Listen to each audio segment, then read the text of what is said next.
तन्हाई और अकेलेपन में रहते हुए वो इतनी बीमार हो चुकी थी कि वो अपने फ्लैट से बाहर तक नहीं निकलती थी और अंत में एक दिन उनके मरने की सूचना आई थी, वो भी उनकी मौत के कई दिन बाद। उन्हें सिजोफ्रेनिया नाम की एक बीमारी थी जिसके चलते उन्हें ऐसा लगता था कि अमिताभ उन्हें मारना चाहते हैं। ये किसी फिल्म की चटपटी कहानी नहीं है, बल्कि उस हीरोइन की दर्दनाक दास्तान है जिसने अपने अदाकारी से लोगों का खूब मनोरंजन किया, लेकिन एक दिन आंखें मिलाएंगे,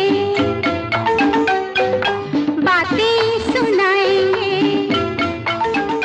मैं आपके अनुजा अपनी खास पेशकश सुनहरी यादें अनुजा के साथ में एक बार फिर हाजिर हूं अपने इस्तकबाल के साथ। खबर सुन सुनकर मेरे मरने की वो बोले रकीबों से खुदा बख्शे, बहुत सी खूबियां थी मरने वाले में, फिर खो न जाए हम कहीं दुनिया की भीड़ में, मिलती है पास आने की मोहलत कभी कभी। आज मैं अपनी इस तराने में रूबरू करा रही हूं 80 के दशक की मशहूर अदाकारा परवीन बॉबी से। परवीन बॉबी जिनकी लाइफ किसी फिल्म कहानी से कम नहीं।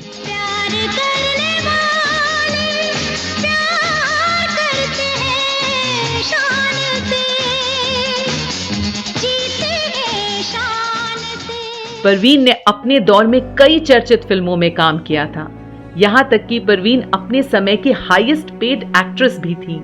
हालांकि आगे चलकर परवीन के साथ कुछ ऐसा हुआ था जिसे सुनकर आपका दिल भी एक बार को सहम जाएगा।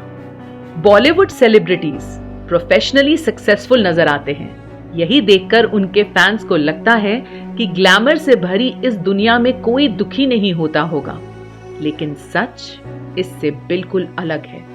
यहाँ आपको अमिताभ बच्चन की उस एक्ट्रेस के बारे में बताने जा रहे हैं जो 3 बार प्यार में पड़ने के बाद भी ना तो शादी कर सकी, ना ही उसकी जिंदगी में खुशियां थी।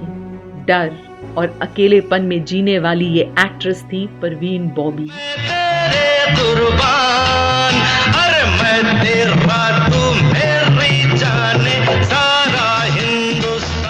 परवीन बॉबी को अपने जीवन में डैनी डेंजोंगपा, कबीर बेदी और महेश भट्ट से प्यार हुआ था। बावजूद इसके उन्हें सच्चा प्यार करने वाला जीवन साथी नहीं मिल सका। परवीन की जिंदगी के चलिए इस डार्क साइड के बारे में आपको बताते हैं। परवीन का एक समय काफी serious affair actor Danny Denzongpa के साथ था। दोनों के अफेयर के बारे में इंडस्ट्री के सभी लोग जानते थे और कहते थे कि इनका अफेयर पूरे 4 सालों तक चला था। मीडिया रिपोर्ट्स की माने तो एक बार डैनी ने मजाक में शंख बजाया था। शंख की आवाज सुनकर परवीन बुरी तरह से घबरा गई थी। कहते हैं यही वो मौका था जब डैनी को यह पहली बार आभास हुआ था कि परवीन के साथ कुछ तो गड़बड़ है। इसके बाद एक और घटना हुई जिसने डैनी और परवीन के रिश्ते को हिला कर रख दिया था। असल में एक बार जब डैनी परवीन के घर पहुंचे तो एक्ट्रेस ने दरवाजा खोलकर गुस्से में उनसे कहा, अंदर नहीं आना, तुम अमिताभ बच्चन के एजेंट हो। असल में परवीन को ऐसा लगता था कि अमिताभ बच्चन उन्हें जान से मार देना चाहते हैं, क्योंकि परवीन ने एक मैगजीन पढ़ी थी जिसमें अमिताभ ने कहा था कि डैनी उनके सबसे अच्छे दोस्तों में से एक है।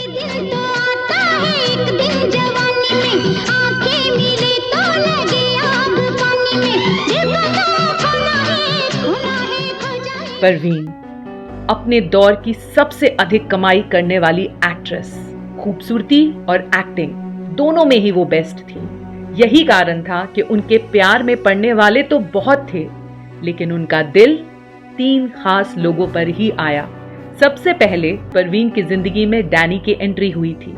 जैसा कि मैंने कहा, 4 साल तक दोनों का रिलेशनशिप रहा।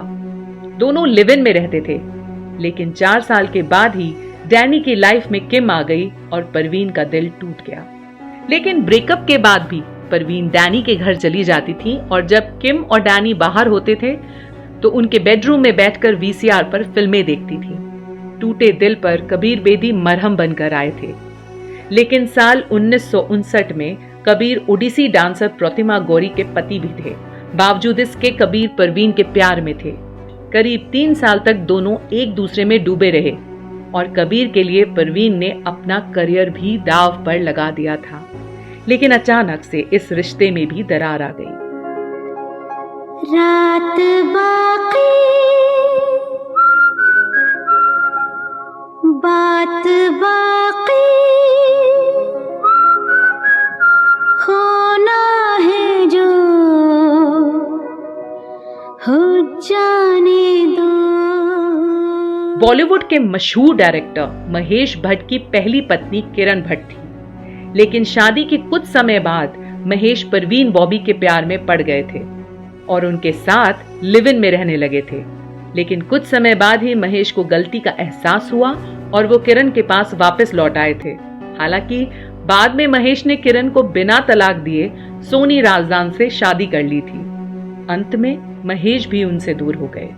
इसके बाद परवीन आध्यात्म की ओर मुड़ी, लेकिन शांति वहां भी नहीं मिली। क्या तुमको सुनाऊं मैं अपना फसाना, ना कोई मेरा घर है ना कोई ठिकाना। तब तक उनकी मानसिक बीमारी भी चरम पर थी।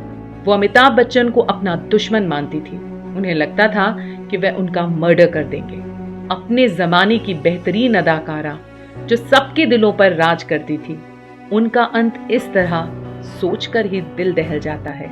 इतने चाहने वालों के बावजूद अकेलापन, तन्हाई, डर और अपने ही घर में उनकी मौत, जिसकी खबर किसी को भी नहीं हुई। प्यार में तो दुनिया की खुशी मिलेगी मिलेगी हो मिलेगी। आज के इस कहानी में इतना ही दोस्तों।